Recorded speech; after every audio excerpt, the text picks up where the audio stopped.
Hello everyone, unit 3 magnetism का एक और वीडियो लेके आ गए हैं। इससे पहले हमने क्या क्या पढ़ा है? हमने पढ़ा मैग्नेटिक फील्ड क्या होती है, Biot Savart law, Ampere circuital law और torque on a current loop. इस वीडियो में हम क्या करने वाले हैं? इसमें हम करेंगे board questions torque on a current loop के ऊपर। चलिए, क्या आपको पता होना चाहिए? सबसे पहली चीज मैग्नेटिक फील्ड, ये क्या होता है? Space around the magnet in which it's magnetic effect is experience. Cross का मतलब magnetic field into the page, dot का मतलब magnetic field out of the page. ठीक है। Rules for finding out the direction of magnetic field, पहला होता है right hand thumb rule, दूसरा होता है Fleming's left hand rule. Magnetic dipole, it consists of two unlike poles of equal strength separated by a small distance.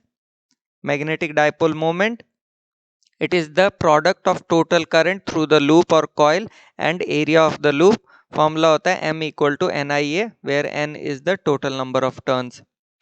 Torque on a current carrying loop placed in an external magnetic field होता है tau equal to M cross B या MB sin theta. चलिए, topic related board questions कर लेते हैं। So question है, derive expression for torque acting on a current carrying loop placed in a magnetic field. बहुत बार पूछा गया तो काफ़ी इंपॉर्टेंट है।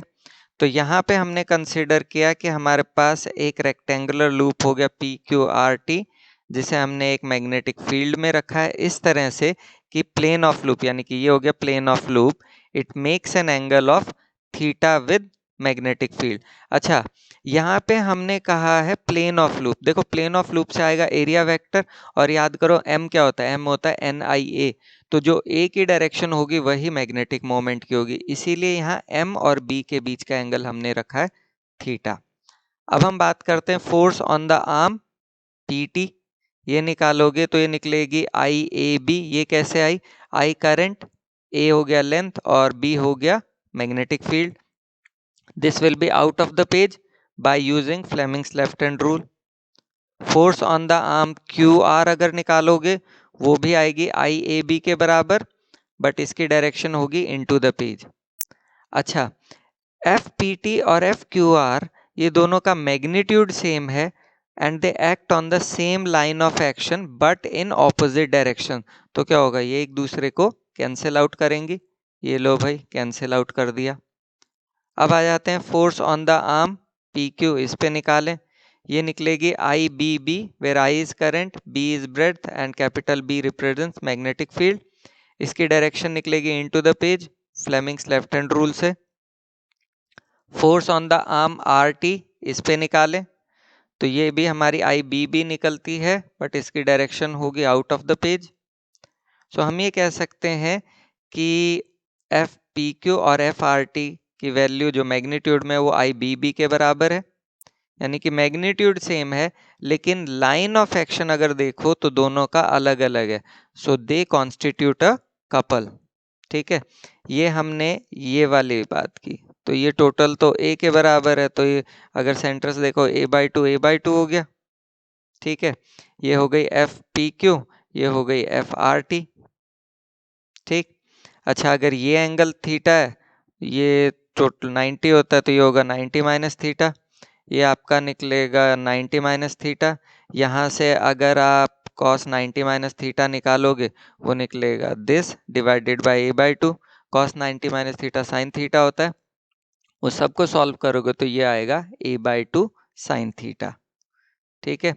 मोमेंट ऑफ कपल क्या होता है आपका? Force into perpendicular distance plus force into perpendicular distance.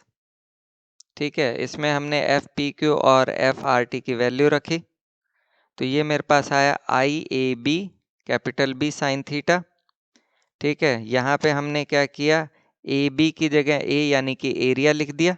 ठीक है, और आई इंटू ए वो होता है मैग्नेटिक मोमेंट, तो आ गया एम बी साइन थीटा, या इसे मैं लिख सकता हूँ tau equal to M cross B या M B sine theta.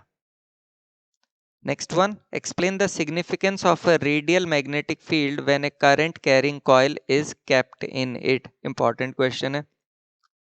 So, in a radial magnetic field, two sides of the rectangular coil remain parallel to the magnetic field lines, while its other two sides remain perpendicular to the magnetic field lines.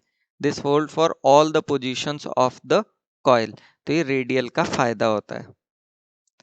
Next one, a bar magnet of dipole moment 3 ampere meter square rests with its center on a frictionless pivot. A force F is applied at right angles to the axis of the magnet 10 cm from the pivot. It is observed that an external magnetic field of 0.25 Tesla is required to hold the magnet in equilibrium at an angle of 30 degree with the field. Calculate the value of F. How will the equilibrium be affected if F is withdrawn? तो देखें भाई क्या क्या given है, area given है, length given है, magnetic field और theta given है। ठीक है जी, पहले हमें एफ की वैल्यू निकालनी है। इक्विलिब्रियम में क्या होगा, आपका restoring torque is equal to deflecting torque.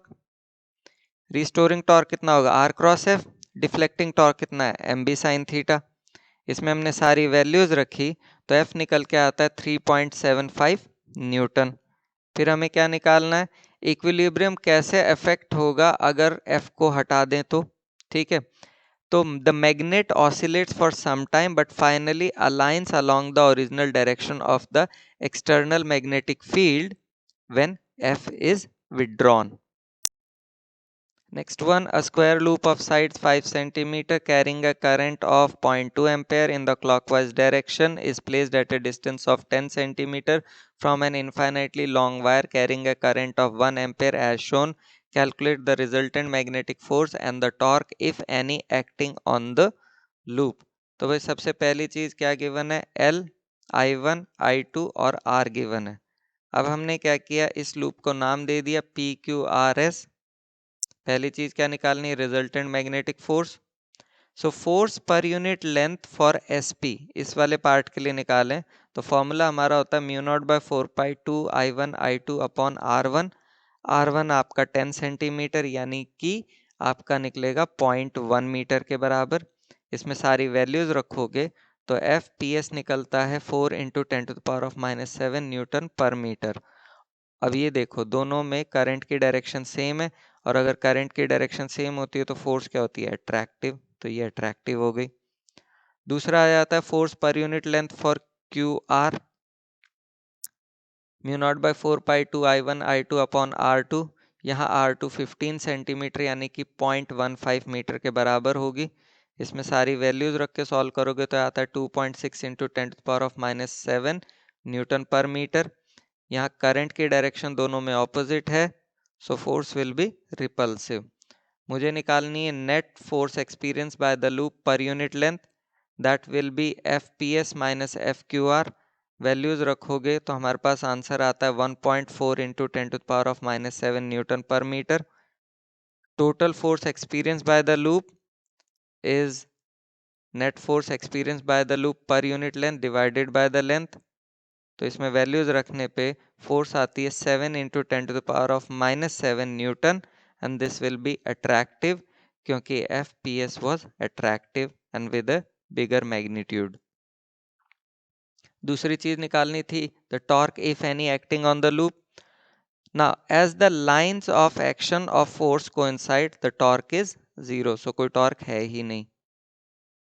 Next one, a bar magnet of magnetic moment 6 joule per Tesla is aligned at 60 degree with the uniform external magnetic field of 0.44 Tesla. Find the work done in turning the magnet to align its magnetic moment normal to the magnetic field. दूसरा case है opposite to the magnetic field and the torque on the magnet in the final orientation in case 2। भाई काफी चीजें पूछ ली। क्या क्या given है, magnetic moment θ1 और B गिवन है। Work done in turning the magnet निकालना, पहला नॉर्मल टू द फील्ड। देखिए वर्क डन का फॉर्मूला क्या होता है, W is equal to M B in bracket cos θ1 minus cos θ2। Normal to the magnetic field, देखो θ1 तो 60 गिवन है, नॉर्मल टू का मतलब θ2 कितना हो गया 90 डिग्री। तो इसमें वैल्यूज रखोगे और सॉल्व करोगे तो हमारा वर्क डन निकलता है 1.32 जूल्स के बराबर। दूसरा क्या था, opposite to the magnetic field, उसमें θ2 हो गया 180 डिग्री के बराबर। अगेन वैल्यूज रखो सॉल्व करो तो ये निकलता है 3.96 जूल के बराबर। फिर क्या पूछा था हमें, टॉर्क पूछा था opposite to the magnetic field वाले केस में। ठीक है, सो थीटा टू तो 180 बता ही दिया जैसा कि मैंने आपको। टॉर्क ऑन द मैग्नेट क्या होता है, mb साइन थीटा। यहाँ थीटा टू और थीटा एक ही बात है। इसमें वैल्यूज रखोगे तो आपका टॉर्क 0 आता है, क्योंकि साइन 180 0 होता है। Next one, if the current carrying loop is free to rotate, what would be its orientation in stable equilibrium? तो देखिए stable equilibrium कब आता है, when the plane of the loop is perpendicular to the magnetic field। इस scenario में क्या होगा, m और b सेम डायरेक्शन में होंगे, यानी कि थीटा 0 होगा। यही मैं लिख सकता हूँ कि when the current carrying loop is placed parallel to the magnetic field, उस सिनेरियो में भी आपका थीटा 0 ही होता है, यानी कि दोनों बात एक ही है, सिर्फ कहने का तरीका अलग अलग है। Next one, a circular loop of area A carrying a current I is placed in a uniform magnetic field. Write the expression for the torque tau acting on it in a vector form. दूसरा है, if the loop is free to turn, what would be its orientation of stable equilibrium? Show that in this orientation the flux of net field external plus the field produced by the loop is maximum। तो सबसे पहले part के लिए हमें लिखना है torque in vector form, तो वो आपका क्या निकलेगा, tau is equals to m cross b। अब आ जाते हैं दूसरे के लिए, ओरिएंटेशन ऑफ स्टेबल इक्विलिब्रियम क्या बताया था, जब थीटा 0, यानी कि magnetic moment is in direction of external magnetic field, या मैं कह सकता हूँ that the plane of the loop is perpendicular to the magnetic field. अच्छा, इसी में दूसरा पार्ट है, इस ओरिएंटेशन में हमें बताना है फ्लक्स जो है वो मैक्सिमम होगा। तो फ्लक्स का फॉर्मूला क्या होता है, बी डॉट ए। यहाँ बी के लिए हमारे पास है external field plus field due to the loop. अच्छा, अब इसमें थीटा 0 है तो कॉस 0 हो गया, बी एक्सटर्नल तो वही रहा, मैग्नीट्यूड ले लिया हमने, और यहाँ पे ये आपका निकलेगा कॉइल का mu naught I by 2r। Cos 0 1 होता है तो फ्लक्स मैक्सिमम आएगा B external plus mu naught I upon 2r into A. Next one, a rectangular loop of wire of size 4 cm into 10 cm carries a steady current of 2 ampere. A straight long wire carrying 5 ampere current is kept near the loop as shown. If the loop and the wire are coplanar, find the torque acting on the loop. तो देखिए हमारे पास L है, I1, I2 और R given है। अब magnetic moment और magnetic field parallel है, यानी कि थीटा हो गया 0। टॉर्क का फॉर्मूला होता है M B sine theta. Sine 0 का अगर हम देखें तो वो 0 होता है, तो टॉर्क भी 0 ही आएगा। Next one, a short bar magnet of magnetic moment 0.9 joule पर Tesla is placed with its axis at 30 degree to a uniform magnetic field. It experiences a torque of 0.063 joules.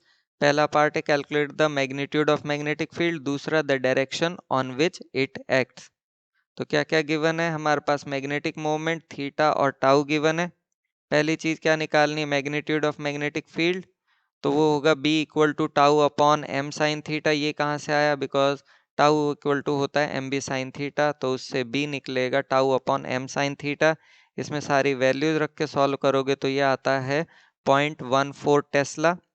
दूसरा पार्ट क्या था, direction on which it acts, so direction होगी perpendicular to the plane containing magnetic moment and magnetic field. Next question, a magnetized needle of magnetic moment 4.8 into 10 to the power of minus 2 joule per Tesla is placed at 30 degree with the direction of uniform magnetic field of magnitude 3 into 10 to the power of minus 2 Tesla. Calculate the torque acting on the needle. क्या क्या given है हमें, magnetic moment, theta और B given है। हमें निकालना है torque, formula होता है M B sine theta. Values रखो, सॉल्व करो तो हमारा आंसर आता है 7.2 into 10 to the power of minus 4 newton metre. Next one, show that a planar loop carrying a current I having n closely wound turns and area of cross section A possesses a magnetic moment m equal to NIA. B part, when this loop is placed in a magnetic field, find out the expression for the torque acting on it. पहला part m equal to NIA prove करना है, तो देखो tau equal to होता है NIAB sine theta, साथ ही साथ tau equal to होता है MB साइन थीटा। दोनों से अगर हम देखें तो निकलता है m इक्वल टू NIA, तो हो गया प्रूव। दूसरा, एक्सप्रेशन फॉर टॉर्क, तो हमें डिराइव करना है tau equal to m cross b, यानी कि MB sine theta. Next question. In the figure, this loop is placed in a horizontal plane near a long straight conductor carrying a steady current I1 at a distance L as shown. Give reasons to explain that the loop will experience a net force but no torque. Write the expression for this force acting on the loop. तो ये हमारा loop है question वाला. सबसे पहले हमने इसकी naming कर दी, ये हो गया PQRS. यहाँ पे आपका force on Q R and force on S P they are equal and opposite, so net force on these sides is 0. Now force per unit length on side PQ, that will be mu naught I1 upon 2 pi L, and this will be attractive क्योंकि दोनों में current की direction same है. Force per unit length on the side RS, this will be equal to mu naught I1 upon 2 pi into 2L. 2L क्यों?